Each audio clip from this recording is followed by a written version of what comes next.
Today is July 7th, 2024. Welcome to the 396th episode of the So Video Games podcast, where I talk about any game at all, including new stuff, old stuff, and anything in between. My name is Brad Galloway. I am the one-man host of this show, and I'm also the editor of GameCritics.com, a website that uses the full range of review scores from 0 to 10, while also offering full accessibility information on every review we publish. Thank you for joining me today. Welcome. Glad you're here. I'm here too. As usual, going to kick things off with housekeeping, except I'm looking at the housekeeping agenda and there ain't jack on it. It's been a pretty quiet week. I think between all of the announcements that happened for Summer Game Fest, I mean, it felt like 3 weeks straight where we were drowning in announcements. I think everybody shot their shot. I don't think there was a whole lot of stuff to be announced after that. Everybody's kind of in a quiet refractory period, if you will. And then we had the 4th of July holiday here in the United States. I realize not all of our listeners are in the States. And if you are a foreign listener, hello, I give you a friendly wave. But July 4th, I think, killed a lot of announcements. Most people were out of office. Everybody was off. So there just wasn't a lot of stuff to talk about this week. I didn't catch anything noteworthy in the email box. But since I have no housekeeping, that does bring me to a point that I wanted to bring up. Sometimes we do Q&A, which is great. And if you have questions, please send those in. I always love to get questions and stuff. Sometimes we get some questions from the Discord or whatever.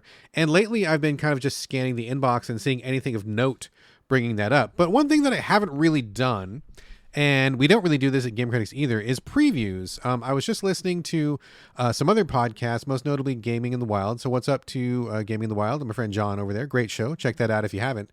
And he just did a long preview show, which I think is neat. Traditionally, here at Game Critics and also So Video Games, we have stayed away from previews because most of the time, I feel like it's not really worth our effort to do a preview because you don't generally know if a game is good or bad. You're kind of just letting people know it exists, but then, do I really want to spend my effort and time on something if I don't know that I like it? And sometimes things are subject to change by the time that you finally get your hands on it. And I don't know, it always felt to me like kind of a questionable value. And I say that not to slag anybody that does previews. No way. I mean, if you like preview shows, that's great. More power to you. But just for me personally, and for this show and for our website, if you go to Game Critics, you'll notice there are very, very few previews. We've been in existence for more than 20 years, and our archive is, it's several thousand pieces deep. Going back all that time. But you'll notice that previews are only a very, very small fraction of our content in the archive. I don't know. It just kind of feels like I'm not sure that they're worthwhile. So why am I saying all this? Why am I wasting your time with this? Well, I want to know, if you are a listener of the show, would it be of value to you on a slow week like this week? Would it be interesting for me to just read whatever various announcements came in? I would not be like playing them. Mostly it would be like me gleaning information from PR releases, taking a quick look at a YouTube video, announcement trailer, something like that. So I don't know. I'm not sure. And I want to hear from you. So if you're listening to this show, probably not your first episode. If it is, welcome. Glad you're here. If it's not your first episode and you've heard a few before, let me know. Would you be interested in me doing just like really quickie, like announcement/previews, letting you know that a game exists if it somehow catches my eye? Or maybe I should just read off whatever comes in that week and be more neutral about it.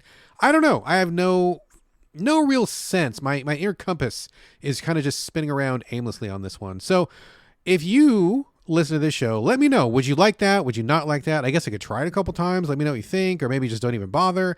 I don't know. So without anything else to fill up the housekeeping section, I pose this question to you, dear listeners.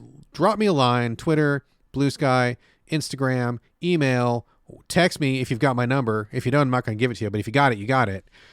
Just let me know. Previews, yes. Announcements, yes. No, maybe.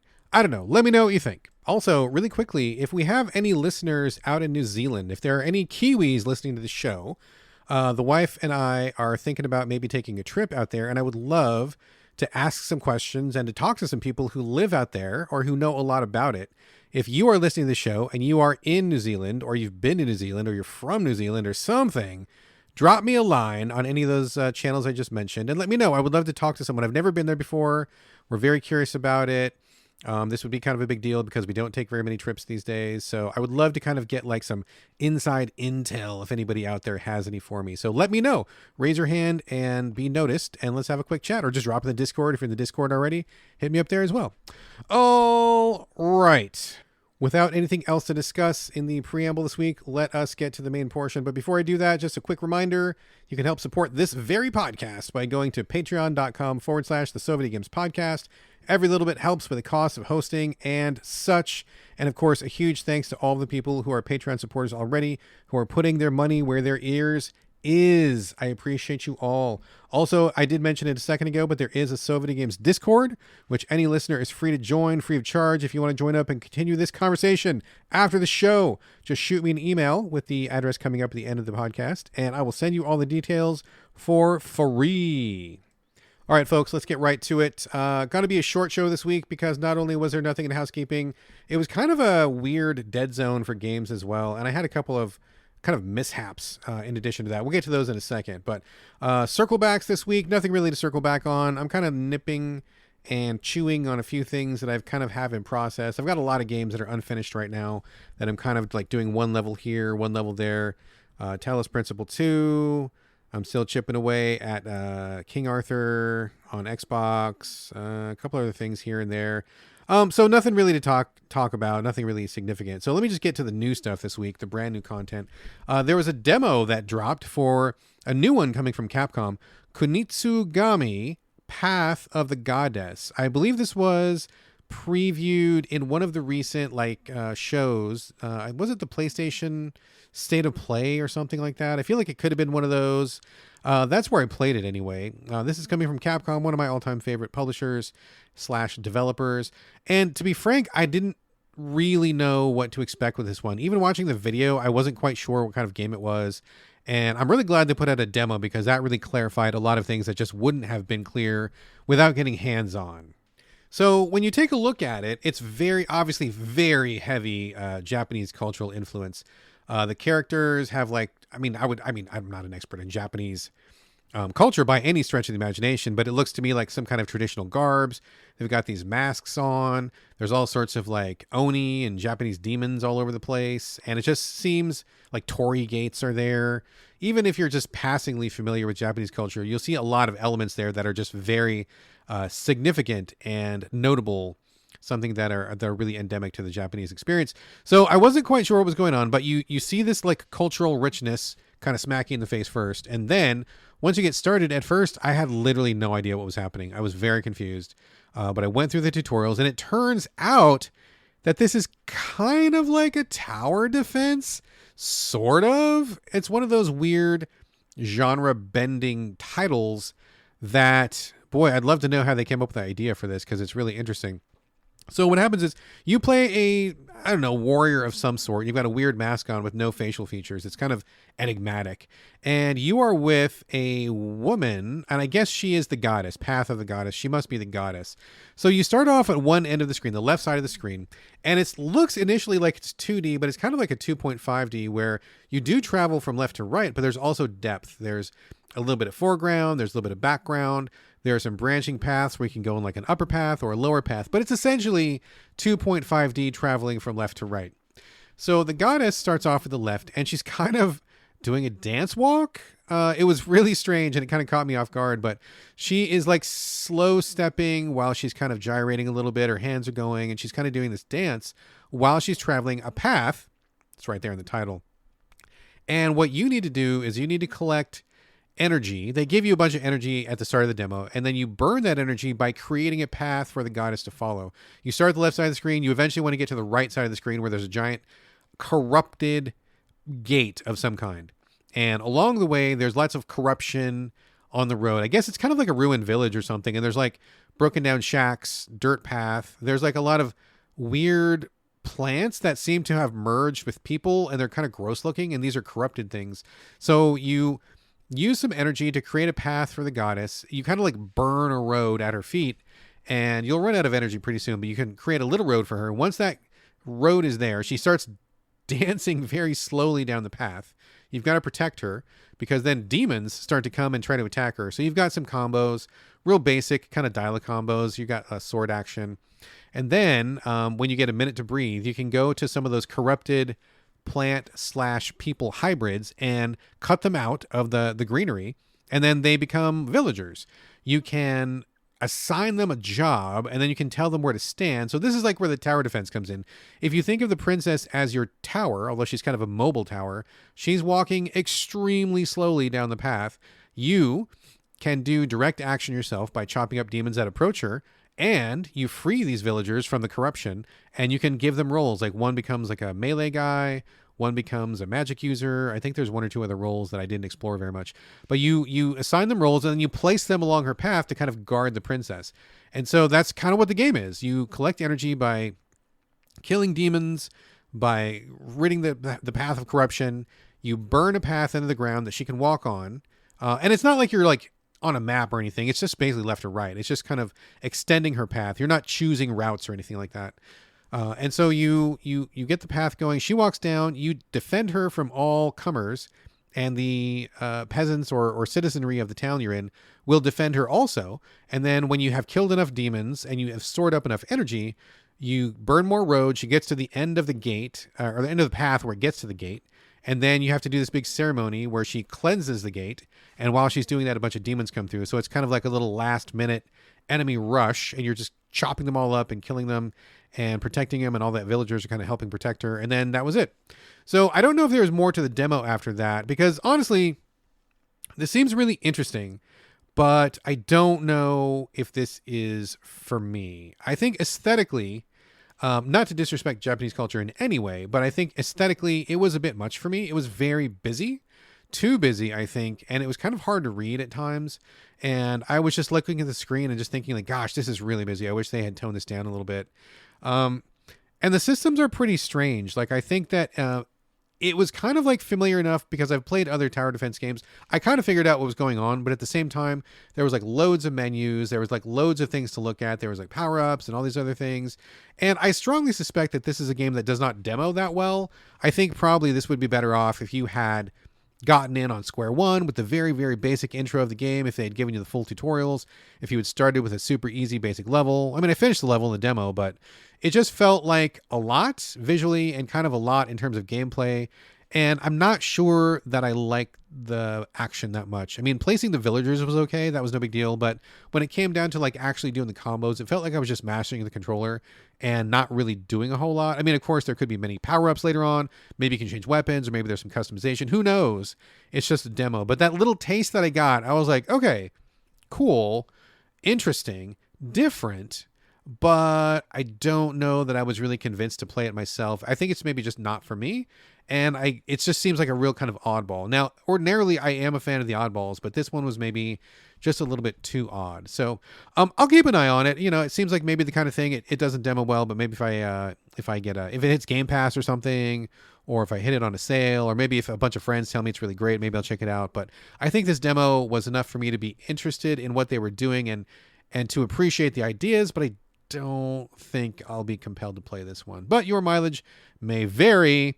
That was the demo of Kunitsu-Gami, Path of the Goddess. I believe the demo is still available on PlayStation 5. That's where I played it. It may be on the consoles. I'm not sure. I didn't check because I don't do the research. But there you go. Okay, up next is one of the mishaps that happened to me this week, and I probably will have to circle back on this one. But, you know, my time is really limited during the week. I kind of schedule myself pretty intensely. I have a paper planner, and I have every day on it, and I've got some times booked out. And I really have to be very judicious with when I play games and which games I play, in addition to my other duties. I've got a lot of stuff going on that don't have anything to do with games. And so whenever something happens, it can really throw a wrench in the works. And that's exactly what happened now. I was supposed to play Mouse and Crane. Now, this is a very, very cute game. It's designed for young children. And as a parent myself, I'm always interested to see what developers do for kids. My son... my youngest, my son, is now 15, and, you know, he's no longer a little kid, but there were many years when he was small and he wanted to play games. He wanted to hold the controller. He wanted to participate. He knew mom and dad were playing games, and he wanted to be a part of that as well. And let me tell you, it's really tough to find good games for kids to play. There's not a lot of stuff out there that is really quality content, but also accessible for kids. I think Nintendo's got a lot of offerings, especially with some of the co-op modes you can do there. There's been a few other things, like a lot of indie games sometimes are pretty basic. Usually it falls down to being platformers or maybe like really, really basic puzzle games. But sometimes even those are a little bit too complicated depending on the age of your child.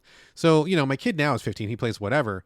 But back in the day, I can remember many days when he wanted to play something and I was just like struggling to find something that he could actually engage with on a meaningful level at a very young age, like, talking like 5, 6 or something like that. Prior to that, he was happy just sitting on my lap, holding a controller that was not plugged in or that had no batteries in it. And he would just like, wail on the thing and thinking he was moving something, which was fine enough. Dad would play something. He would sit with me. He would bash the controller and we'd laugh and he'd think he was playing along. And it was just very cute and wonderful. But he did eventually figure out he wasn't doing anything. And at that point, I'm like, okay, I got to figure out something. So with those days in mind, I'm always happy to review like a kid-focused game, a child-oriented game. And I'm always happy to pass that along because I know back when I was that dad who needed that help, I was dying for anybody to tell me a game that my kid can play. So if I can tell somebody about a game their kid can play, that is wonderful. I will want to do that. So what happened? Mouse and Crane. It's kind of, okay, so I don't even really have a lot to say about it because there was a problem. But basically this is a child-focused game. There is a mouse, there is a crane. I believe in the single player mode, the player is the crane and AI controls the mouse. The visuals are incredibly cute. It looks totally like something that you would see on PBS or like on a child's TV program. The way that the eyes are just googly just right and the thick lines around the mouse and the crane. It looks really fun and inviting. It looks exactly like the kind of thing a young kid would get into. And I thought it was very appealing. So apparently the mouse and the crane have to work together to solve puzzles. And when you go to the game, I'm playing this on Switch, by the way. There's a whole page talking about like the value and the merits of it, right? Like the developer talks about like what aspects of STEM are being included, what skills they're looking at and like what their goal is for the game. Like they totally go into this whole like breakdown about, hey, what this game is about and why we think this is a good game for kids. Awesome. It's super awesome. I love reading that and it was really interesting. So one of the things that was in that page though, talking about the game's virtues, was reading is not required. We don't require kids to be able to read to play this game. And in general, I'm like, okay, that's fine. I'm thinking that maybe they're just doing facial expressions or maybe everything is communicated through gestures or pictographs. I mean, sometimes I think that developers do that. And to be frank, it's a lot harder than it sounds, but sometimes they pull it off and sometimes it works. So I was really open to that. Unfortunately, I think there was a little bit of a disconnect, and I'm sure that the developer means well, but I think they are fundamentally making a bad choice because there's voiceovers. And when they say that the kid doesn't need to read, yeah, because they're expecting them to hear it. And if you can't hear, you can't understand what's going on in this game. So that's a problem. Why was it a problem for me? Because Brad, you can hear, your ears work. Yeah, they sure do.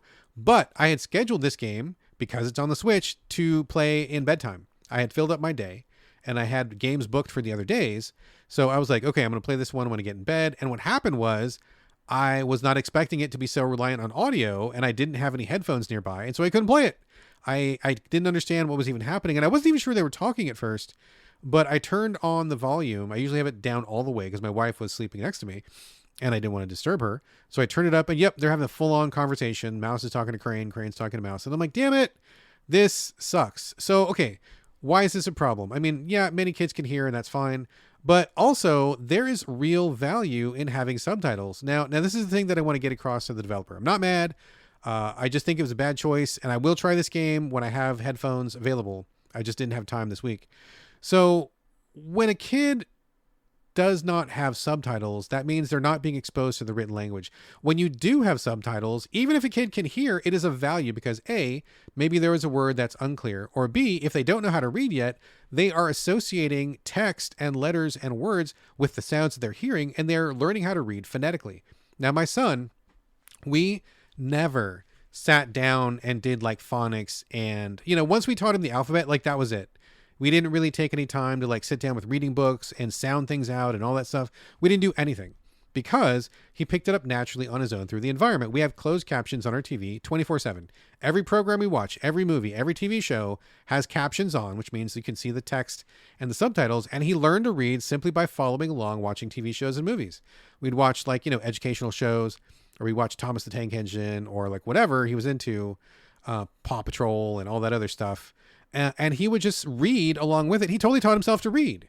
And so I feel like the developer, who in every other respect seems to be really focused on education and content richness, which is great, and I applaud that, they really missed the boat by not having text on this. I think that was a huge miss, because that could have been a way to teach kids how to read if they don't already know how to read. So number one, you missed out on that. That was a mistake. I would strongly urge you to go back and put text in this game so that kids can learn how to read. Number two, for people like me who didn't have headphones, or maybe I'm in an environment where I'm not able to have sound on, I don't know how often that happens, but it happens to me all the time. I couldn't understand what was happening, so I had to turn the game off and just went straight to bed. So I will circle back. It seems like a really fun game. Seems cool. Good vibes, great art, but I don't have anything to say about it other than that because of this mishap. Hopefully the developer will hear this, will add some text, and I'll just get headphones for next time, and we'll see if it's any fun. So there you go. Wish I had more to say, but that's what happened. That was Mouse and Crane playing it on Switch, or try to play it on Switch anyway. I mentioned also earlier in the show that I had a couple of problems this week. That is correct. Here is the other problem. I was scheduled to play something on the Xbox, Read Only Memories Neurodiver. I have not played the first one. I knew this was a sequel. We got sent a code. Thank you very much to the publisher for that. It was an Xbox code, and I knew it was a visual novel of some sort. Sci-fi, that's all I knew about it. Nobody at Game Critics wanted to cover it, and so I figured, what the heck, I'll just give it a shot. I don't know anything about it, but, sometimes that's how you find fun games, or your new favorite game, right? So I plug it into the Xbox, and I booked it. Again, I booked this for one particular day, had some time set aside to play this, and what ended up happening was I booted the game up, got to the title screen, and the controller did not work. Or I should say specifically, the game did not recognize the controller inputs. I played this on Xbox X, which seems to be having a lot of trouble lately. I'll get to that in a second. But I was like, okay, so what's going on? Battery in my controller is full. It's fully charged. I got out of the Neurodiver screen, went back to the home screen of the Xbox. Everything was fine. Controller navigated through all the different little pictures and went to the different menus. I clicked on everything. Everything was working. So everything was totally fine, except when I went back to Neurodiver, it was not registering that I was hitting any buttons at all. I tried every single button on the controller: start game, A, B, X, Y, shoulder buttons, all the face buttons, everything, just the sticks even. Nothing worked at all. And so again, I had a day where I had booked myself to play this game. The game wasn't functional, and I don't have anything to say about it other than the fact the title screen looks really appealing. It seems like very colorful and cool. Don't know anything about it. And I wish I could say something, but I just can't because the controller support was not properly implemented. I don't know if it's a problem with the game itself, or maybe it's with Xbox, because Xbox seems to be having a lot of difficulty lately. Just as a slight tangent here, for people who remember me talking about Elden Ring's DLC, Shadow of the Erdtree, you may recall that I was put on a list of PR people who may have potentially gotten code prior to the DLC releasing. I did not get the code, but they put me on the list anyway. And what happened was I was locked out of doing multiplayer with my family because they had me in this sequestered group so that they were trying to prevent any press leaks, right? So I couldn't play multiplayer for like a week because I was in this special sandbox without my consent, without my knowledge. And so we finally got that worked out when the game released, and I didn't get an apology or anything like that, which really pissed me off. So I must still be in one of those weird PR situations, because when there was a patch that just released for Erdtree a couple days ago, it was like 1.03 or something, whatever it was, the most recent patch. When that came out, I am not able to get the patch. So my wife patched it, my son patched it, everybody I know patched it, but my particular Xbox X could not download the patch. And so when I start the game, it says, you may not go online until your game is patched. Would you like to start an offline? And I'm like, no, because I don't really want to play this. I just want to play with my wife. That's the whole point. And so I can't get it online. I can't play any more Elden Ring because I am, again, in some kind of weird sandbox that Xbox has me in. So that's really frustrating. I may just quit the game at this point because, I don't want to hold my wife up, and I just feel like this has been kind of a really disappointing experience overall.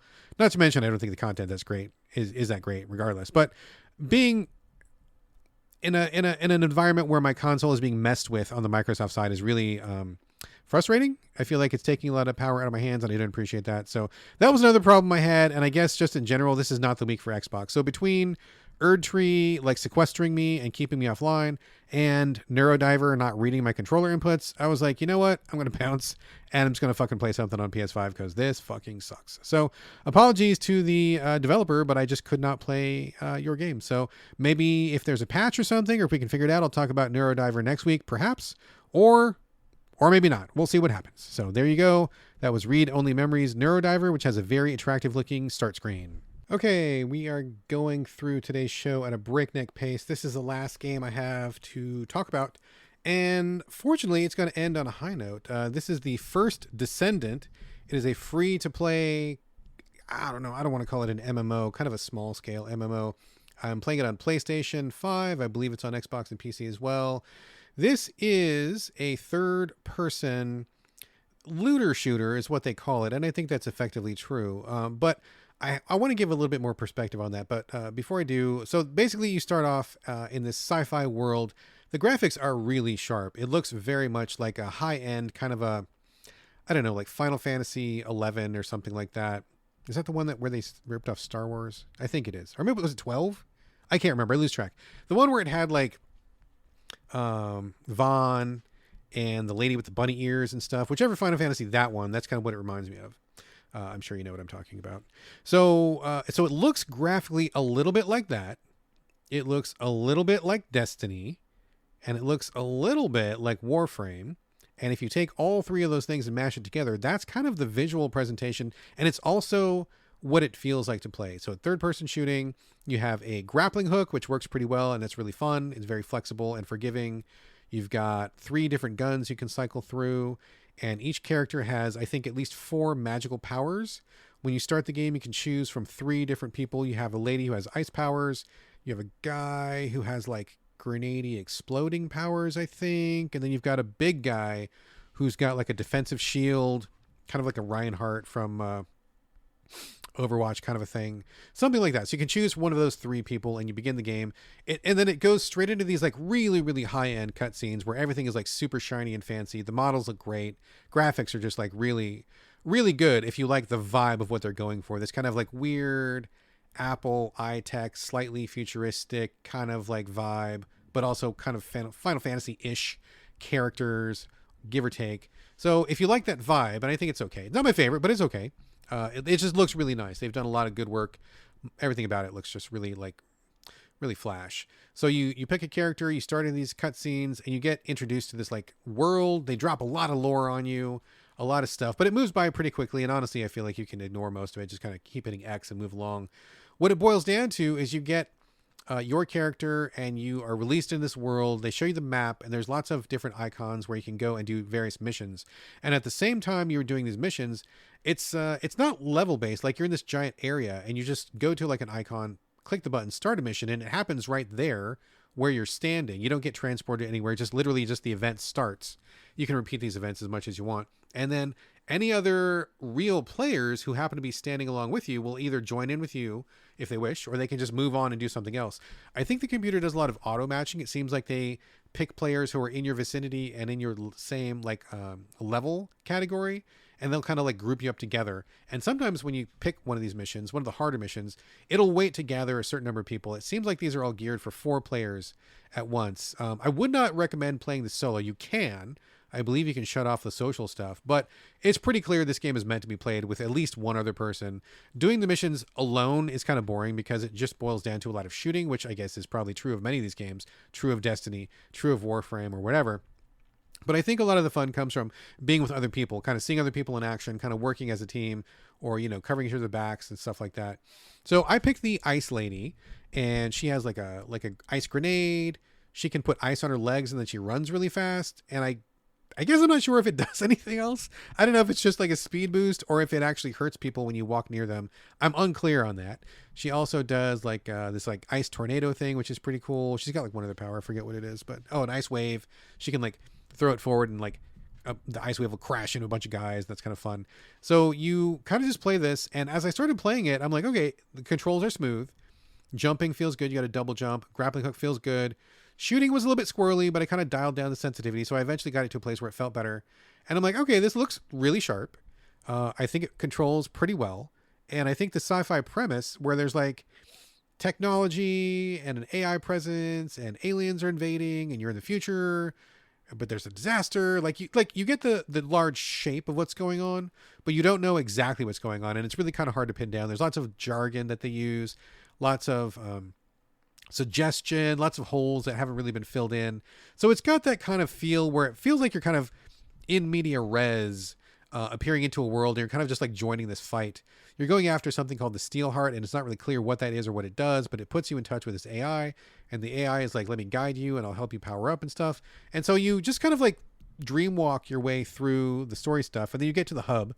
There's a hub where it's got like loads of like merchants and level up areas and stuff like that. And so I took this all in. I like the controls. I think the tutorial is pretty good. It gets you off at a pretty good pace.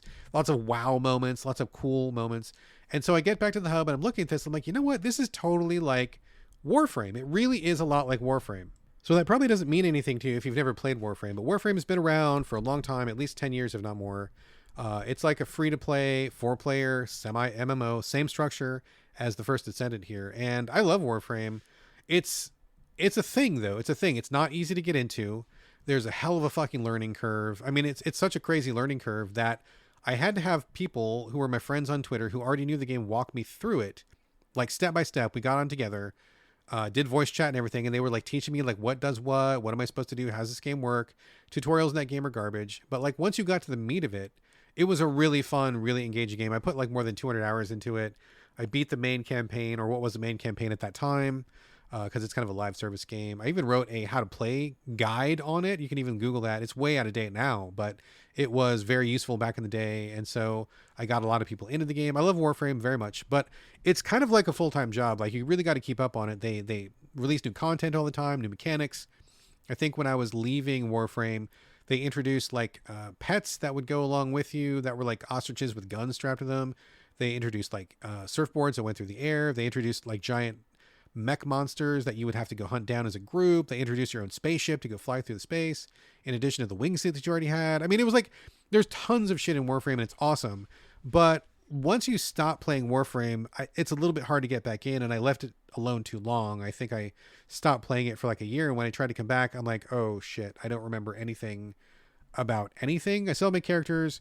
I've got my 200 hours logged in it. You know, I've got all my achievements and everything that I unlocked, but like, I just don't remember how to play because it's that complicated. So with a Warframed shaped hole in my life, I start playing the First Descendant and I'm like, oh shit, this is literally just like Warframe. And I don't mean that in a general sense. I mean it like, and no disrespect to anybody because inspiration is a thing, but I really mean it like the people who created First Descendant have clearly played Warframe. They clearly liked what they saw and they're like, yeah, we can do this ourselves and maybe make it a little bit simpler, which is exactly what I think they did.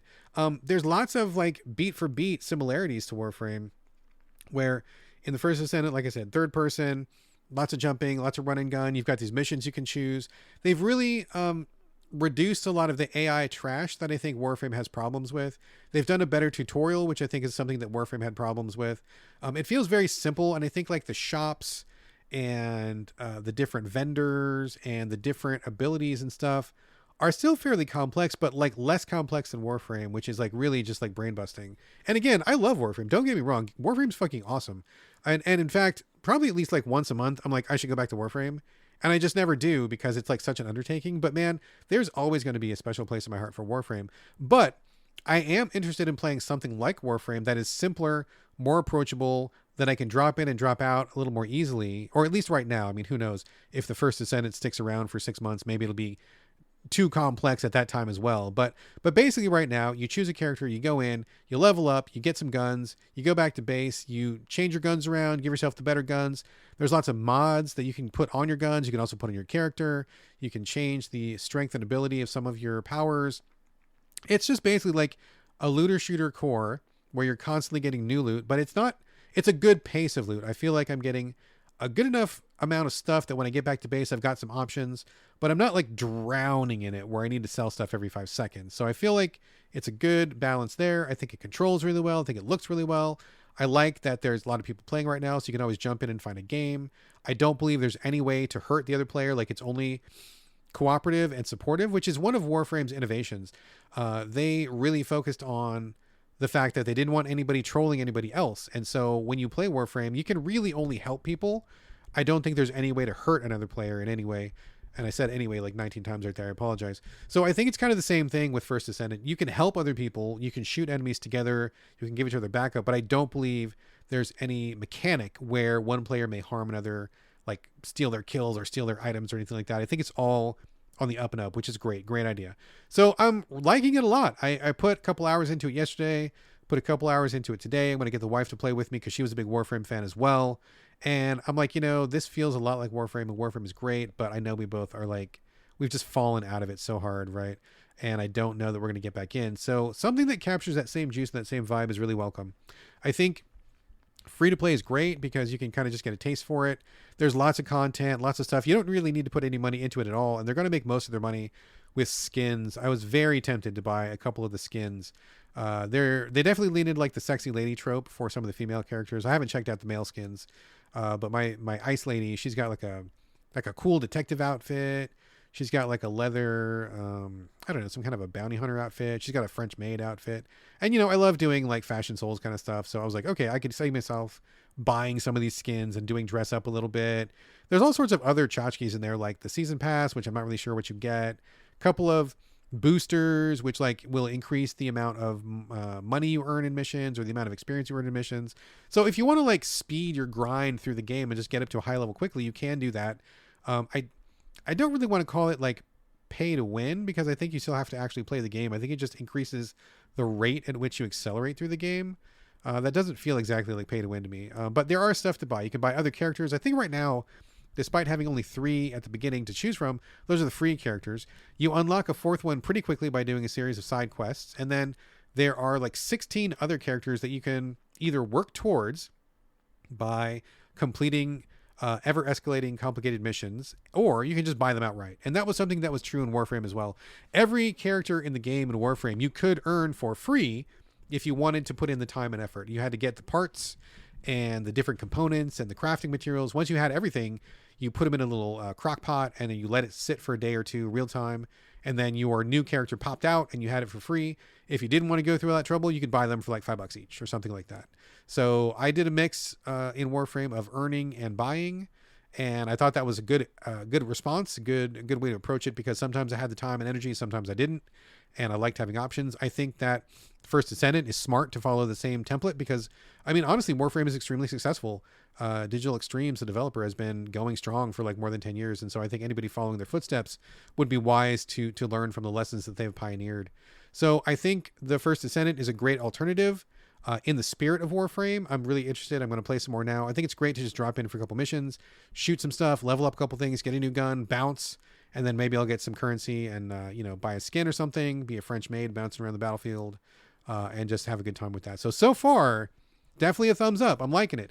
If you like Warframe, you're probably going to like this. If you've never played Warframe but have been curious, this is a good place to start. I think it's more approachable.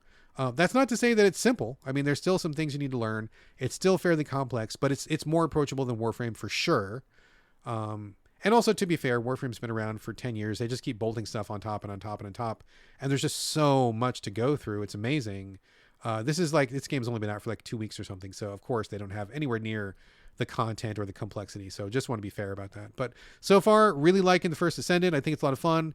If you are in the mood for something light and MMO-y that has skins and French maids and guns and aliens and Destiny and Warframe and Final Fantasy all rolled into one, this is your ticket. I think it's cool so far, and I will probably circle back on it at some point in the future. And that was the last game of the show.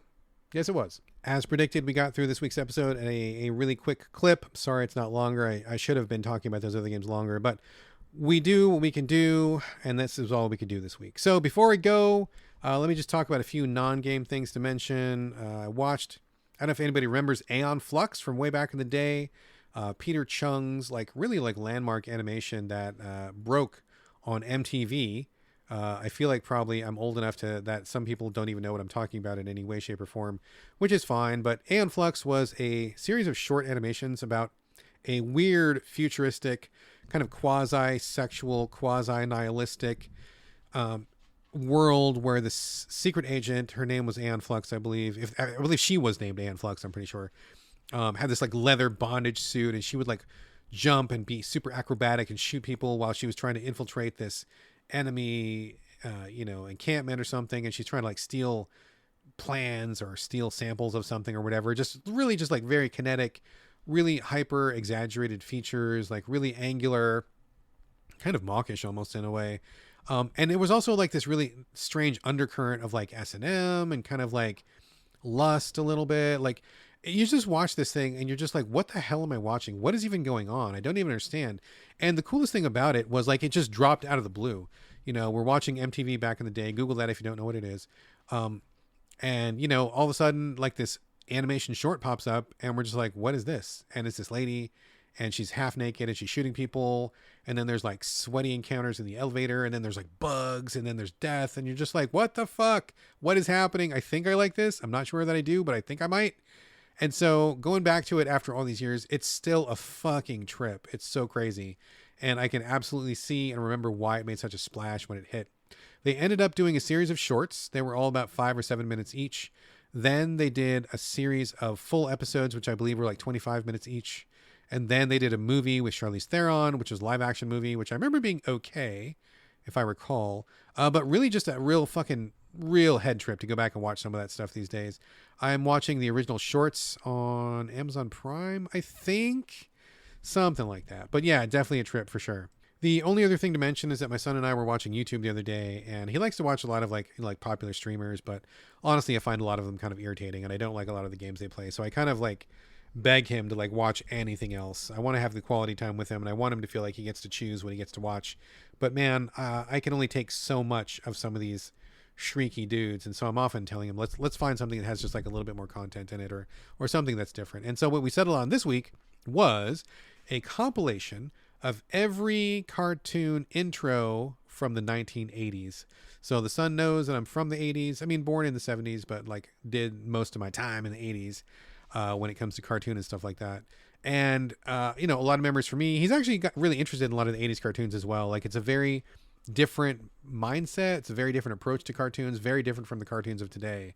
And so we watched, somebody on YouTube had literally like gone out and found clips and assembled like, I was like 4 hours worth of every single cartoon intro from every cartoon that ever showed in the 80s. I don't think they missed any. And there was a lot I had no idea. I'd never seen before. They listed them in alphabetical order. So going through them, it was wild. It was wild. Some of them were very well known, Transformers, Thundercats, Silverhawks, G.I. Joe, that kind of stuff. But there was a lot of like really, I don't know, just like unknown stuff. A lot of stuff that bled over from the 70s. And the 70s is like a really gross generation as far as TV goes. Like people were still trying to figure out what worked, and a lot of the vibe was just really off. I noticed that watching these together, I started seeing trends I never noticed before.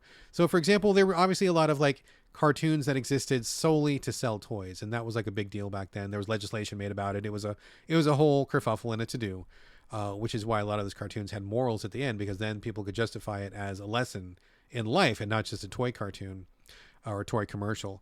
But a lot of them were just really obviously like no real plot to them, just no real hook. They were just like there to sell a toy.